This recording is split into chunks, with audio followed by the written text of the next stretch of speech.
Have you ever thought about the story of an empire, but told not through its rulers or its politics, but through the eyes of a single military unit? Well, that's what we're diving into today. It's an epic tale that spans over 170 years, covering loyalty, brutal conflict, and incredible transformation, all the way from the height of British India to the birth of modern Pakistan. So here's the big question, right? How can one army unit possibly tell the story of an entire empire? Well, we're about to see how. This regiment didn't just passively witness history, it was a living, breathing part of it, from the moment it was created right up to the present day. Our journey kicks off in 1849, right in the dust of the newly conquered Punjab, and it's going to stretch across 2 whole centuries, ending up in the modern Pakistan Army. This isn't just a simple timeline. It's a single, unbroken thread that runs through history. All right, so where does a story like this even begin?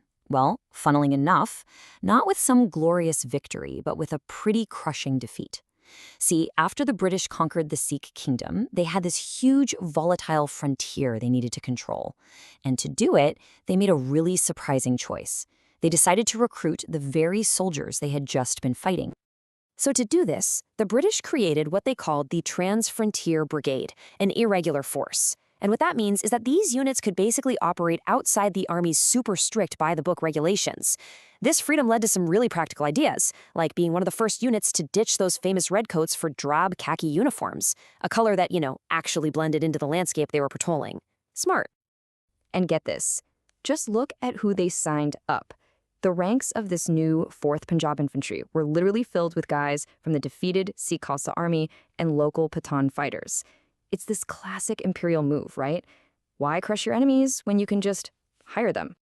And these recruits, they quickly got a reputation for being different. As their commander, Alfred Wilde, pointed out, there was a real difference in the manners of these northern men. He felt they were totally distinct from the other native soldiers, the sepoys of the Bengal Army. So from day one, this was a unit with its own proud, unique identity. Okay, so every legendary unit has that one moment, right? The one that forges its reputation. For the 4th Punjab Infantry, that moment came in 1857, when India just erupted in a massive rebellion we now call the Indian Mutiny. This was going to be their ultimate trial by fire. As the rebellion tore across northern India, the British were getting desperate. A call for help went out to the frontier, and this regiment answered.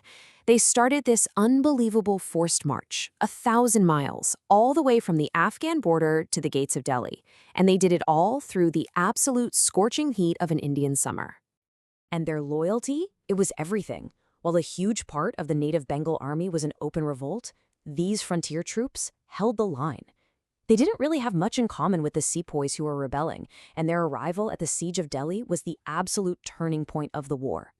For his decision to send them, their leader, John Lawrence, was called the Savior of India. After helping to break the siege of Delhi, they marched on to Lucknow, and there they fought alongside the Scottish 93rd Highlanders in one of the war's most brutal and famous actions, the storming of the Sikandar Bog. The fighting was absolutely ferocious, and afterwards, a truly haunting photograph captured the skeletal remains of some of the 2,000 rebels killed inside. It's a really grim reminder of just how savage that battle was. So, in the years after the mutiny, the regiment's story became one of constant service and, well, constant name changes. Honestly, if you track these names, it's like following a map of how the British Indian Army itself was changing over time. The regiment's identity really did evolve with its name. It started as the 4th Punjab Infantry.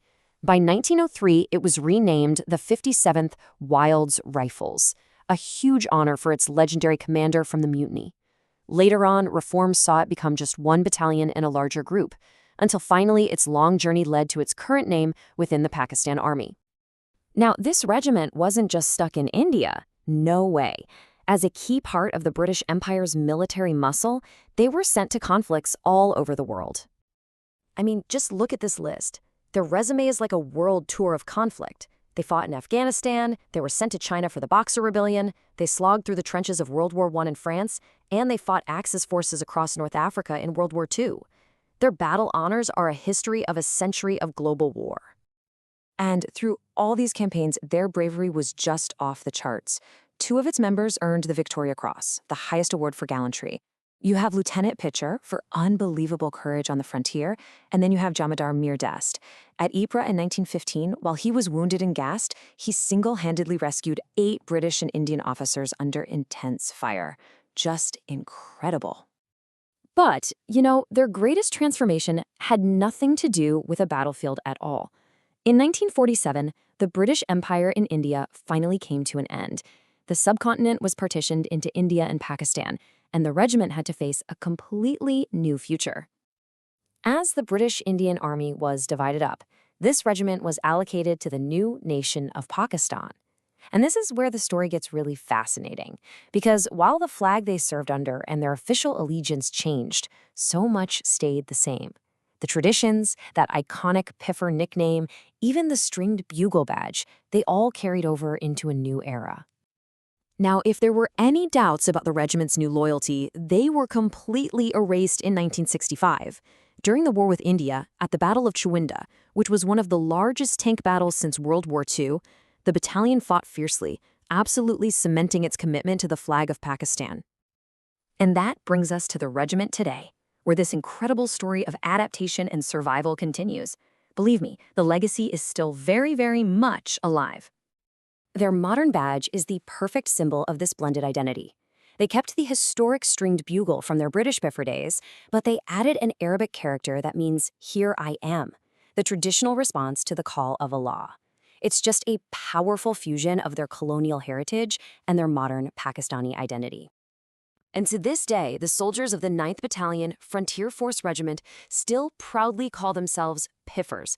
That's the exact same nickname given to those irregulars back on the frontier in the 1850s. And their headquarters in Abbottabad is a direct, unbroken line all the way back to their past. So we end up right back where we started. The story of this one regiment shows how a legacy can be adopted, it can be adapted, and it can find a totally new meaning long after the empire that created it is just a memory. It kind of forces us to ask, what really remains when an empire falls?